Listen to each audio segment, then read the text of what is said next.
Hey folks, in today's Conundrum we will cover the case of Yoo Young-chul, born on the 18th of April 1970, a notorious figure in South Korea's history.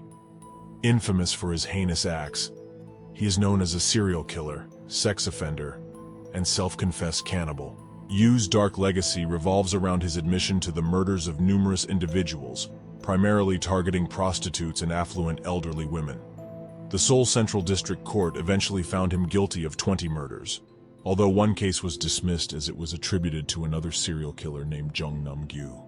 Yoo's unimaginable brutality is evidenced by his burning of 3 victims and the mutilation of at least 11 others. Shockingly, he openly confessed to consuming the livers of some of his victims, highlighting the depths of his depravity. Operating between September 2003 and July 2004, Yoo's reign of terror came to an end when he was apprehended on the 15th of July 2004. In a chilling moment captured on television, Yoo revealed his twisted motives, stating, "Women shouldn't be sluts, and the rich should know what they've done." Welcome back to Conundrum, where we delve into the minds and history of serial killers. If you like this type of content, please subscribe, and put the notifications bell on so you don't miss any of my future uploads. Thank you for being here. Yoo's life was marked by a tumultuous journey of personal and legal struggles. In 1992, he entered the institution of marriage and became a father to a son. However, beneath the facade of a family man, Yoo harbored a dark and troubled side. His criminal record revealed a disturbing pattern of behavior. Prior to his chilling spree of murders, Yoo had already faced the consequences of his actions on multiple occasions.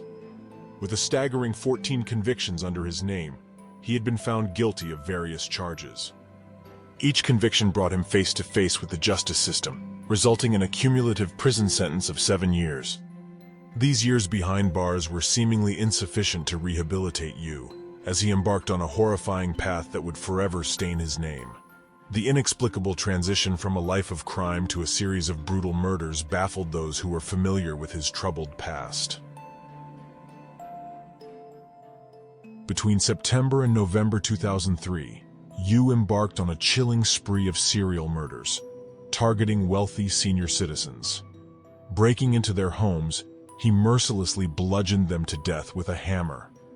To throw off investigators, Yoo meticulously staged the crime scenes to resemble robbery homicides. However, no money was taken, leaving authorities perplexed by his motives. As law enforcement intensified their efforts, Yoo shifted his focus to a new set of victims. He began targeting female masseuses, luring them to his residence in Western Seoul. After engaging in sexual acts, Yoo would brutally attack and bludgeon these women. To hinder identification, he dismembered and mutilated their bodies before burying them in the mountains surrounding the city. It wasn't long before the police made a breakthrough. Following Yoo's arrest, they discovered 11 bodies buried in the mountain behind Bongwon Temple, shedding light on the extent of his gruesome acts. The Rainy Thursday murders, committed around the same time, remained unconnected to Yoo despite their similar nature. In a disturbing twist, Yoo revealed that he had consumed the flesh of his victims. Though no concrete evidence could substantiate these claims, his admission painted a horrifying picture of his depravity. The revelation of Yoo Young-chul's heinous acts shocked the nation, leaving a trail of devastation and shattered lives in his wake. The authorities and the public were left grappling with the magnitude of his crimes and the darkness that resided within him. In a significant breakthrough, Yoo Young-chul was apprehended on the 15th of July 2004, leading to a shocking confession regarding his involvement in the murders of potentially 19 individuals. His victims primarily consisted of affluent senior citizens and masseuses. The arrest unfolded when employees from a massage parlor who had grown suspicious due to missing colleagues took matters into their own hands. Accompanied by a lone police officer, they arranged a meeting with Yoo, but he was seized by the employees after the officer left. Yoo was swiftly placed in handcuffs by another officer. While in custody, Yoo resorted to desperate measures, feigning epileptic symptoms and managing to escape briefly when his restraints were loosened. However, law enforcement authorities acted swiftly, re-arresting him within a mere 12 hours. This incident mirrored a previous attempt by Yoo in 2002, when he employed a similar tactic to evade arrest for a rape charge. The arrest process was laden with intense emotions, as the grieving mother of one of Yoo's victims confronted him at the prosecutor's office. Overwhelmed by sorrow and fueled by anger, she launched herself at him, armed with an umbrella, asserting that her daughter would still be alive if the authorities had captured him earlier. Amidst the commotion, a police officer, faced with the challenging situation, resorted to using force, delivering a kick to the mother's chest in an attempt to subdue her. The officer justified his actions by explaining that his hands were preoccupied with restraining Yoo. Yoo Young-chul's arrest represented a critical turning point in the pursuit of justice for his horrific crimes. The dramatic events surrounding his capture exemplified the profound emotional impact on the victims' families and the complex challenges faced by law enforcement in bringing him to justice. Yoo Young-chul's motives for his heinous crimes were rooted in a disturbing combination of influences and personal grievances. The contents of his apartment, discovered during a search after his arrest, hinted at a possible inspiration from movies such as Public Enemy, Very Bad Things, and Normal Life. Additionally, Yoo confessed to being influenced by another serial killer, Jung Do-young, who had committed similar acts in Busan. Prosecutors revealed that Yoo's targeting of wealthy older individuals stemmed from a deep-seated hostility originating from his childhood poverty. In the case of his female victims, they stated that his resentment was fueled by a lover who betrayed him. Yoo sought to retaliate by targeting women with similar occupations as his former lover. He even admitted to killing women out of a deep-seated hatred for them. Psychological assessments of Yoo concluded that while he exhibited signs of antisocial disorder, he was not deemed mentally ill.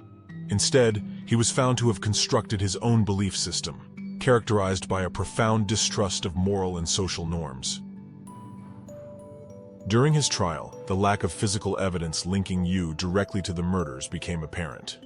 Yoo initially appeared in court but refused to defend himself, expressing his intention to boycott the rest of the proceedings. He apologized to the victims while boasting that he had no intention of ceasing his actions. On subsequent court dates, Yoo displayed disruptive behavior, including lunging at the judges and attempting suicide.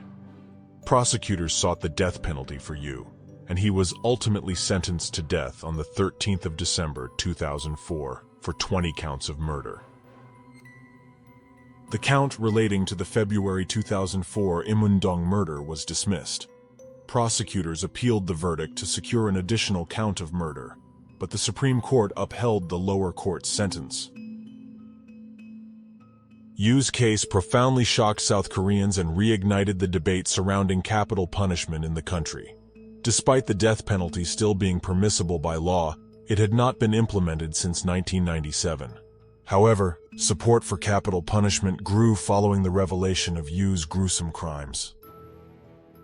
Yoo is currently detained at the Seoul Detention Center. His case has also been the subject of media adaptations, including the feature film The Chaser, 2008, loosely based on his story, and the Netflix docuseries The Raincoat Killer, Chasing a Predator in Korea, 2021, which recounts the hunt for Yoo. Women shouldn't be sluts, and the rich should know what they've done. These words serve as a haunting reminder of the darkness that lurks within the human psyche. The name Yoo Young-chul has become synonymous with the darkest aspects of humanity, forever etching his name in the annals of South Korea's criminal history. Thank you to all who have stuck with me until the end of the video. All small creators like me have certain goals in mind when we embark on this journey, and reaching 1/4 of that goal is my first significant milestone. Since we all share a common interest in similar topics, my idea is to organize a giveaway for a 1-year Curiosity Stream subscription plan once we reach 250 subscribers. This giveaway will serve as a token of appreciation for your support thus far. I'm genuinely grateful to have you all here with me. Comment down below if you have any recommendations for my future uploads. I am Alex, and this was Conundrum. Stay curious and stay safe.